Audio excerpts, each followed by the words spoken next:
wabarakatuh. Video ini akan menampilkan hasil laporan kegiatan KKN siklus 2 dengan saya, Keke Ani Silviani dengan NIM 18060103 dan dibimbing oleh Bapak Uus Kuswendi MPD. Selamat menyaksikan. Kegiatan KKN ini dilaksanakan di Kelurahan Leuwi Gajah, Kecamatan Cimahi Selatan, Kota Cimahi. Fokus kegiatan dari KKN ini yaitu pembelajaran di sekolah di masa pandemi. Sasaran guru yang akan diwawancarai yaitu ada Ibu Ica Herlina dari TKA Aisyah, dan yang kedua ada Bapak Sopian Hadi Permana SPD dari SD Nanggerang. Assalamualaikum Ibu, perkenalkan nama saya Keke Ani Silviani, saya mahasiswa dari IKIP Siliwangi sedang melaksanakan KKN. Ingin menanyakan atau mewawancarai Ibu mengenai pembelajaran daring di sekolah. Apakah Ibu bersedia? Sebelumnya, Waalaikumsalam Teh Keke, terima kasih juga sudah datang kepada kami. Insya Allah bersedia dan saya menjawab apa yang mampu. Baik Ibu, boleh dimulai sekarang? Insya Allah. Baik Ibu, untuk pertanyaan ke-1 yaitu menurut Ibu, apakah pembelajaran daring itu efektif? Kalau menurut saya, yaitu yang memang tidak efektif. Mengapa Ibu? Dikarenakan ya namanya anak-anak usia dini atau taman kanak-kanak lah, intinya ini TK Aisyah, yaitu memang anak usia dini itu memerlukan satu yaitu tatap muka. Karena kenapa harus tatap muka? Karena kita memang tidak bisa istilahnya melihat pola pikir anak dalam hal lewat tatap muka, lewat WA atau lewat kamera, itu memang tidak bisa. Dikarenakan satu yaitu anak nanti kalau lewat, menurut saya kalau lewat HP, jadi anak terfokus pada HP tersebut gitu.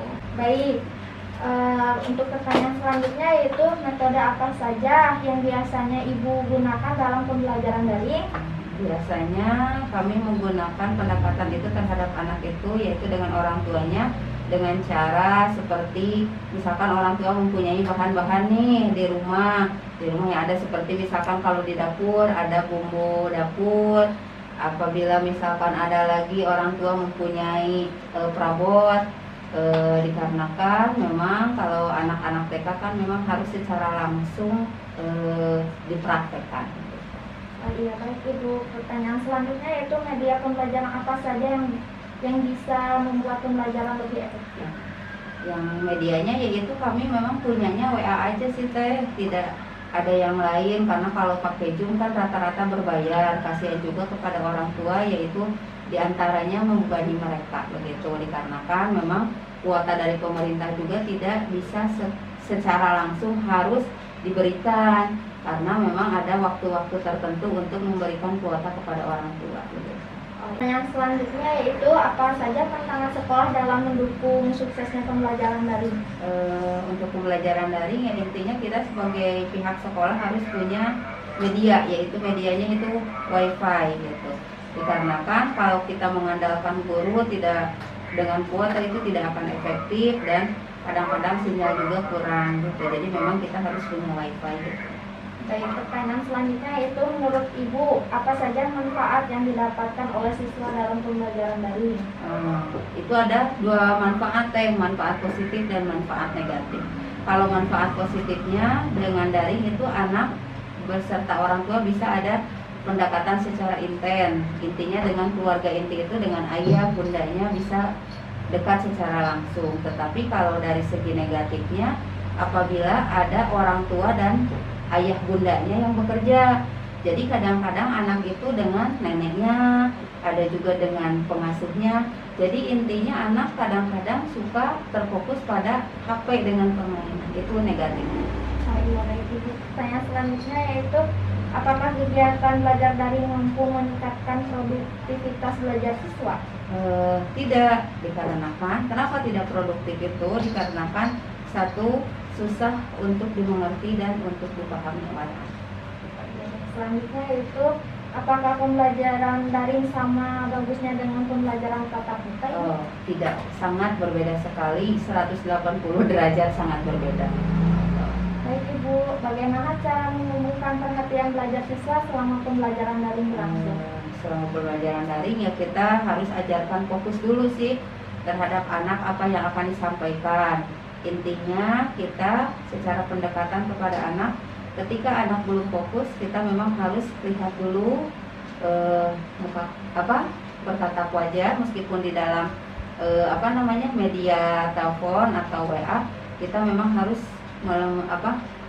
anak-anak ayo fokus. Kita bisa menyampaikan dengan bagaimana anak-anak bertanya dengan ayo anak-anak semangat nggak hari ini, dengan tepuk semangat, bagaimana kegiatan kemarin. Jadi anak-anak, nah dari situlah maka rasa fokus itu akan terbentuk begitu. Baik Ibu, cukup sekian wawancara dari saya. Mohon maaf telah mengganggu waktu Ibu. Terima kasih Ibu. Wassalamualaikum warahmatullahi wabarakatuh. Waalaikumsalam warahmatullahi wabarakatuh. Assalamualaikum Bapak. Waalaikumsalam warahmatullahi wabarakatuh. Perkenalkan, nama saya Keke Ani Sufiani. Saya mahasiswa dari IKIP Siliwangi, sedang melaksanakan KKN. Mohon maaf mau mengganggu waktunya Bapak. Apakah Bapak bersedia untuk diwawancarai atau diobservasi oleh saya? Mangga silakan. Baik Bapak, boleh langsung? Menurut Bapak, apakah pembelajaran dari itu bisa dikatakan efektif? Kalau menurut saya ya, untuk pembelajaran dari itu sendiri tergantung cara kita menjalankannya gitu ya. Namun hemat saya mungkin untuk pembelajaran daring sendiri karena kurangnya persiapan ya, jadi itu menyebabkan jadi terkadang pembelajaran memang seharusnya bisa dilaksanakan secara efektif itu menjadi kurang efektif. Kurang efektifnya seperti apa? Mungkin kalau untuk di kami gitu ya, di SD Nangrang, karena kebetulan wilayah kami itu kan memang wilayah pegunungan dengan mayoritas orang tua sebagai seorang petani. Kalau di sini ya itu jadi menyebabkan mungkin ada kurang efektifnya terkendala di perangkat yang digunakan untuk pembelajaran daring itu.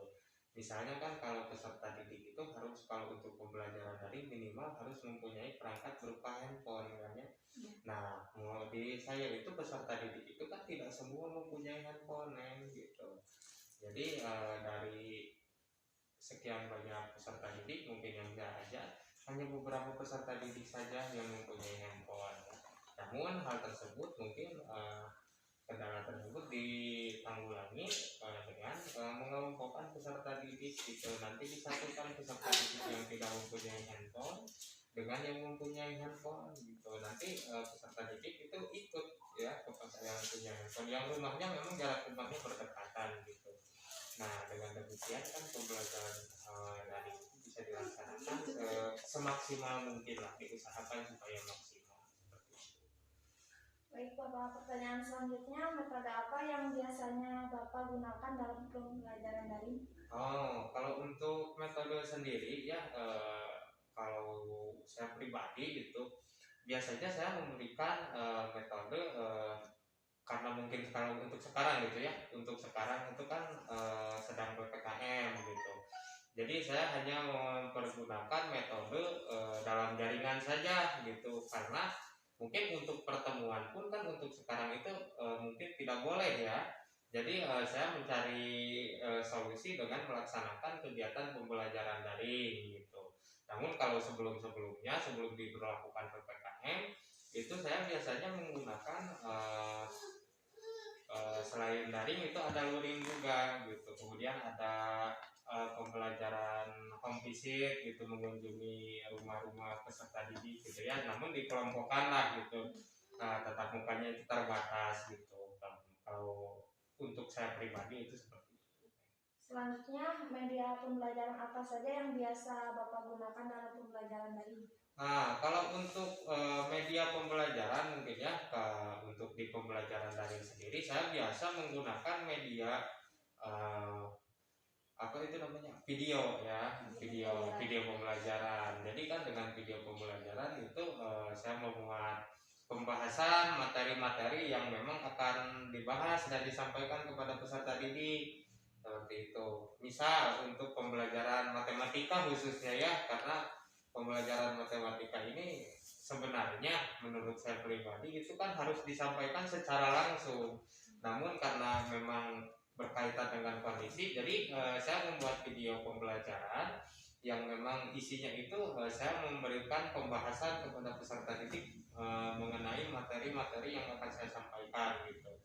Misal kan untuk yang kemarin itu kan untuk kelas 5 sendiri itu kan pembelajaran yang matematika yang akan disampaikan itu kan tentang pecahan ya.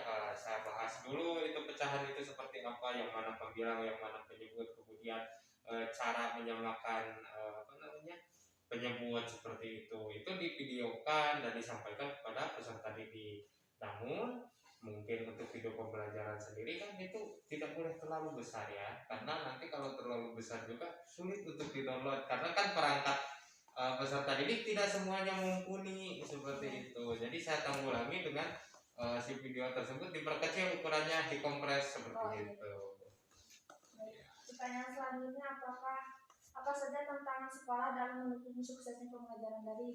Tantangannya Neng ya, kalau untuk tantangan sendiri mungkin tantangan lebih ke tantangan untuk inilah, tantangan apa ya, dari tidak punyanya perangkat yang digunakan gitu ya. Kalau untuk tantangan kemudian sinyal ya, karena kan untuk di daerah kami sendiri secara letak geografis itu kan kami berada di daerah pegunungan ya, sehingga untuk jaringan sendiri itu kan terkadang suka kadang stabil, kadang tidak. Itu kan tergantung cuaca juga, cuaca mempengaruhi. Kemudian ketika mati lampu, sinyal itu bisa tiba-tiba mati. Nah, seperti itu merupakan tantangan tersendiri lah. Namun apabila misalnya tidak dapat dilakukan demikian, mungkin peserta didik akan diberikan tugas.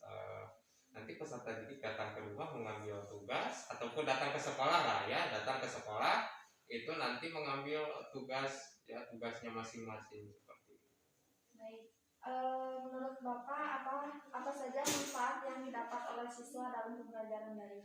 Kalau untuk manfaat mungkin ya, manfaat pembelajaran daring, peserta didik itu bisa belajar secara mandiri gitu nih. Karena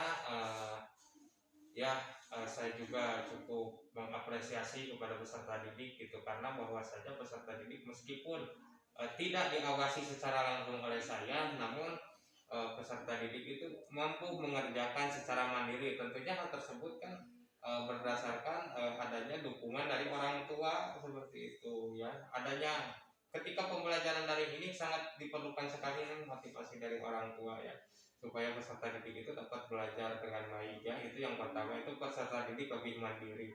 Kemudian yang kedua itu peserta didik itu dilatih untuk bersikap jujur nih. Karena dalam pembelajaran daring itu sebenarnya kurang-kurang gitu. Jadi kalau misalnya ini ada yang dikerjakan oleh orang tua gitu, saya tahu orang peserta didik yang dikerjakan oleh orang tua, saya buletin, saya tandain gitu. Oh, ini dikerjakan oleh orang tua. Nah, itu melatih kejujuran gitu kan ya. Nanti kalau misalnya dikerjakan oleh sendiri ada nilainya gitu, tapi kalau dikerjakan oleh orang tua mungkin saya akan bertanya gitu, kenapa dikerjakan oleh orang tua? Kan itu bukan pekerjaan orang tua, tapi pekerjaan peserta didik. Orang tua hanya membimbing saja. Nah, itu kalau menurut saya manfaat dari pembelajaran daring. Namun di sisi lain kan bagaikan dua sisi mata uang ya. Ada dampak positif dan juga ada dampak negatif gitu mungkin ya. Kalau untuk dampak negatif sendiri mungkin peserta didik jenuh ya. Terkadang memang ada peserta didik, Pak, kapan mulai sekolah lagi? Namun kan kita tidak dapat memastikan kapan. Mungkin kalau nanti sudah selesai pandemi ya mudah-mudahan bisa bertatap muka lagi di sekolah, karena menurut saya pun kalau untuk dari segi efektivitas lebih efektif itu pembelajaran secara tatap muka seperti itu. Baik, apakah kegiatan belajar daring mampu meningkatkan produktivitas belajar siswa? Ya untuk sementara ini untuk meningkatkan apa nih Produktivitas siswa. produktivitas peserta didik. Kalau itu kan meningkatkan produktivitas. Ya kalau untuk meningkatkan produktivitas ya menurut saya ada lah ya dapat meningkatkan produktivitas. Namun tidak semaksimal pembelajaran secara tatap muka gitu. Kalau menurut saya adalah peningkatan dari peserta didik. Namun peningkatan tersebut tentunya saya juga tidak dapat melihat secara langsung gitu, tidak dapat mengontrol peserta didik secara langsung lah gitu. Kalau misalnya kalau di sekolah mungkin kalau tatap muka itu peserta didik akan terpantau gitu peningkatannya seperti apa. Namun kalau ini memang ada peningkatan namun tidak terlalu tampak lah. Baik, Bapak mungkin cukup sekian pertanyaan dari saya. Terima kasih. Mohon maaf telah mengganggu waktu Bapak.